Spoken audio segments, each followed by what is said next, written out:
কি দিনকাল পড়লো! সবে নতুন বছর শুরু হয়েছে। বাড়ির ক্যালেন্ডারও চেঞ্জ করা হয়নি। সাইন করার সময় 26-এর জায়গায় এখনও 25 লেখা যাচ্ছে মাঝে মাঝে। কোথায় ভাবলাম পিঠে পার্বণ, খুব পিঠে খাবো খেজুর গুড় দিয়ে। হ্যাঁ, ঠিকই ধরেছেন, এই বাছাধনের নাম নিপা, নিপা ভাইরাস। নমস্কার, আমি ডক্টর সৌরভ। আজকে আলোচনা তবে এই নিয়েই হোক, what is Nipah virus and how to fight against it. চলুন দেখা যাক। নিপা ভাইরাস কিন্তু কোনো আগন্তুক নয়, আগেও ছিল। ফার্স্ট আউটব্রেক হয় 1998-এ মালয়েশিয়াতে, তারপর বাংলাদেশে, আই থিঙ্ক ইন্ডিয়াতে ফার্স্ট হয় কেরালা 2018-এ, তারপর এবার নদিয়া, বর্ধমান। তো নিপা ভাইরাসের সোর্স কোথা থেকে? তো দেখা গেছে এটা ইউজুয়ালি ছড়ায় বাদুড় থেকে। ব্যাটসের ইউরিন, ব্যাটসের স্যালাইভা, ফিসিসের সংস্পর্শে আসা যে কোনো জিনিস, সেটা মোস্ট কমনলি হয় ফল, আধ খাওয়া ফল গাছের ওপরে থাকে, খেজুরের রস কাঁচা। হ্যাঁ, তো এটা যদি আমরা ডিরেক্টলি আমাদের সংস্পর্শে আসে, ইউজুয়ালি আমরা যদি খাই, তো সেখান থেকে নিপা ভাইরাস আক্রমণ হওয়ার সবচেয়ে বেশি সম্ভাবনা থাকে। তো আমরা বুঝবো কী করে আমরা আদৌ নিপা ভাইরাসে আক্রান্ত হয়েছে কি না? হ্যাঁ, এটা খুব একটা বোঝা যায় না। প্রথমত শুরুটা হয় নর্মাল সর্দি কাশির মতো, হালকা জ্বর ভাব, গা ব্যথা, অল্প বিস্তর মাথা ব্যথা, এতদূর পর্যন্ত ঠিক থাকে। এর সঙ্গে যদি কোনো রকম রেড ফ্ল্যাগ সাইন দেখা যায়, যেমন প্রচণ্ড মাথা যন্ত্রণা, প্রচণ্ড বমি, তার সাথে ভুলভাল বকা, খিঁচুনি এবং অজ্ঞান হয়ে যাওয়া, তখন সাসপেক্ট করা হয় পেশেন্ট ইজ ডেভেলপিং এনসেফালাইটিস, অর্থাৎ ব্রেন ইনফেকশন।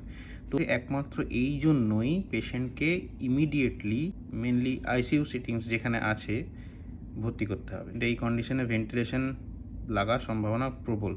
তো এত দূর না গড়ানো পর্যন্ত অযথা কোনো প্যানিক করার দরকার নেই, কারণ কিছু প্রিভেন্টিভ মেজার্স মেনে চললেই আমরা এটা অনেকাংশেই প্রিভেন্ট করতে পারবো, এটা নিয়ে কোনো সন্দেহ নেই। আমি এটা আসছি একটু পরে, একটু ছোট্ট করে একটু বলে নিই একটু ট্রিটমেন্টের গল্পটা। ট্রিটমেন্টের কিন্তু স্পেসিফিক ট্রিটমেন্ট এই রোগের এখনও পর্যন্ত কিছু নেই। মেনলি হচ্ছে কনজারভেটিভ, মানে সামগ্রিকভাবে পেশেন্টের ট্রিটমেন্ট করা, সেটা ইউজুয়ালি সিমটোমেটিক। তো যাই হোক, কিছু কিছু ক্ষেত্রে দেখা গেছে কিছু কিছু ওষুধ, যেমন রেমডেসিভির, ফ্যাভিপিরাভির, রিভাভিরিন, কিছু কিছু জায়গায় কাজ করেছে। ঠিক আছে, তাও ট্রিটমেন্ট এটা বেশি কিছু বলার নেই, এটা পুরোপুরি আমাদের কাজ।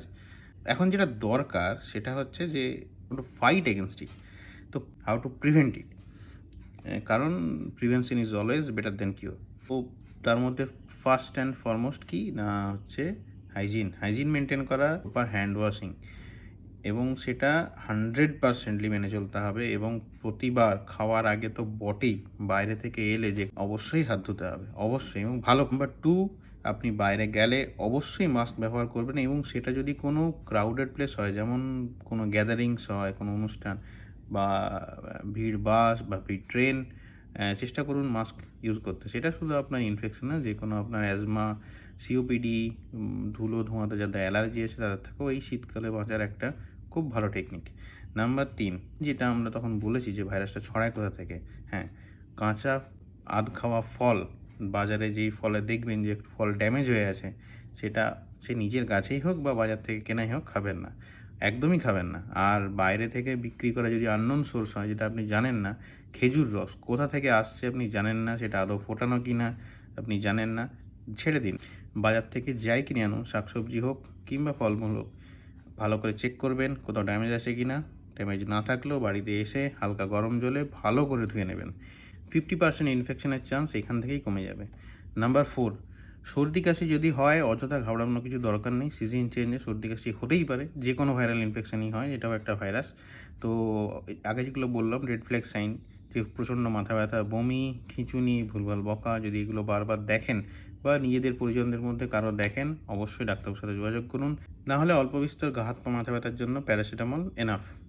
হ্যাঁ, নিজে থেকে কোনো রকম অ্যান্টিবায়োটিক খেতে যাবেন না। 5 এবং লাস্টলি, যদি মনে হয় যে নিজের এলাকার মধ্যে কোনো জায়গায় সর্দি কাশির প্রকোপ হঠাৎ করে খুব বেড়ে গেছে, যদি সন্দেহ হয় যে হ্যাঁ এখানে কোনো নিপা ভাইরাস আক্রান্ত ব্যক্তি থাকলেও থাকতে পারে, তাহলে অবশ্যই আপনাদের নিকটবর্তী প্রশাসনের সাথে যোগাযোগ করুন, কারণ ওই ব্যক্তি বা ওই ব্যক্তির সংস্পর্শে থাকা সবারই, কন্ট্যাক্ট ট্রেসিং যেটা বলে, সবারই কিন্তু এই নিপা ভাইরাসের জন্য টেস্ট করানো দরকার। শেষে বলবো, ঘাবড়ানোর কিছু নেই। ভাইরাস ব্যাকটেরিয়া আগেও ছিল, এখনও আছে, ভবিষ্যতেও থাকবে। তবে লড়াই থেমে থাকলে হবে না, লড়াই আমাদের চালিয়ে যেতে হবে। পাশে আছি, পাশে থাকবো। কারো কোনো কোয়ারি থাকলে কমেন্টে জানান, যতটা পারি উত্তর দেওয়ার চেষ্টা করব। আজ তাহলে এইটুকুই, দেখা হচ্ছে পরের ভিডিওয়। টাটা। আরে হ্যাঁ, হ্যাপি নিউ ইয়ার।